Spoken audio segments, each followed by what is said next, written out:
नमस्कार। मैं हूं एडवोकेट अशोक दशोरा, अध्यक्ष संस्था पौरुष इंदौर। दोस्तों, वर्तमान समय में पतियों के द्वारा आत्महत्या करने की दर निरंतर बढ़ती चली जा रही है। इसके मूल कारण चार हैं, क्योंकि हर शादीशुदा भारतीय मर्द चार प्रकार के टेररिज्म यानी कि आतंकवाद से ग्रसित है। पहला टेररिज्म ये कि जब घर में पत्नी शीत युद्ध करती है, गृह कलेश करती है, उसके खिलाफ झूठे मुकदमे दर्ज कराने की धौंस देती है, तो ये वुमन टेररिज्म होता है, यानी कि महिला आतंकवाद। पुरुष परेशान होकर के, घबरा करके पुलिस थाने की शरण में पहुंचता है, तो वहां पुलिस के द्वारा धमकाया जाता है, डराया जाता है, और यह शुरुआत हो जाती है पुलिस टेररिज्म। जब उसके खिलाफ झूठे मुकदमे दर्ज करने की धौंस दी जाती है पुलिस के द्वारा भी, तो लीगल टेररिज्म यानी कि न्यायिक आतंकवाद से उसे जूझना पड़ता है। थक हार करके जब केस कोर्ट में पहुंचता है, तो पतियों को जुडिशरी टेररिज्म यानी कि न्यायिक आतंकवाद का सामना करना पड़ता है। इन चार आतंकवाद से ग्रसित होकर पुरुष निरंतर आत्महत्या करता चला जाता है और आत्महत्या करने के लिए मजबूर हो जाता है। एक और बहुत बड़ा कारण है, सन 2018 28 सितंबर को सुप्रीम कोर्ट के 5 जजों की पीठ ने स्त्री व्यभिचार जारकर्म की धारा IPC 497 को खत्म कर दिया।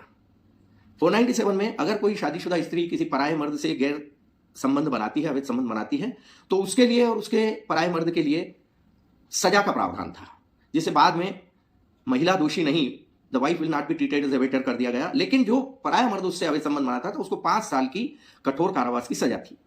28 सितंबर 2018 को दीपक मिश्रा चीफ जस्टिस थे और 5 अन्य जजों ने, जिनमें 2 महिला जज थी, इन्होंने इस धारा को खत्म कर दिया, ये कहते हुए कि भाई स्त्री का शरीर है, वो जो चाहे शादीशुदा है तो क्या, किसी से भी अवैध संबंध बना सकती है। ये सबसे बड़ा प्रमुख कारण हुआ है आज की नई पीढ़ी में 2018 के बाद में अवैध संबंधों, स्त्री के अवैध संबंधों की बाढ़ सी आई हुई है। एक और कारण है स्त्री के अवैध संबंध के साथ स्त्री का लिव इन रिलेशन में पराये मर्द के साथ रहना। अगर कोई शादीशुदा स्त्री किसी पराये मर्द के साथ लिव इन रिलेशन में रहती है और उसका एग्रीमेंट बना लेती है और पति और बच्चों को छोड़ देती है, तो भी हिंदुस्तान के किसी थाने में उसके खिलाफ रिपोर्ट दर्ज नहीं होगी, उसके और उसके आशिक के खिलाफ, और नहीं कोई कोर्ट उसको सजा देगी। अब जब व्यभिचार की, अवैध संबंधों की, जार कर्म की, एडल्ट्री की शादीशुदा औरतों को इतनी खुली छूट दे दी गई, तो फिर तो हिंदुस्तान का एक भी पुरुष सुरक्षित नहीं बचा, एक भी परिवार सुरक्षित नहीं बचा, क्योंकि जरा सा विवाद होता है, स्त्री छोड़ के चल देती है, दूसरे के साथ रहना चालू कर देती है। यह सबसे बड़ा कारण हुआ है।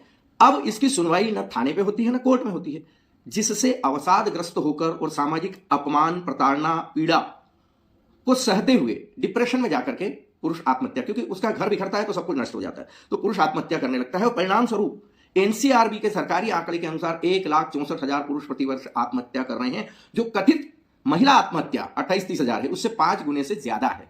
लेकिन फिर भी सरकार को समझ में नहीं आ रहा है, सरकार मानती नहीं है। सरकार तो यही मानती है कि महिलाएं ही पीड़ित है और प्रताड़ित है।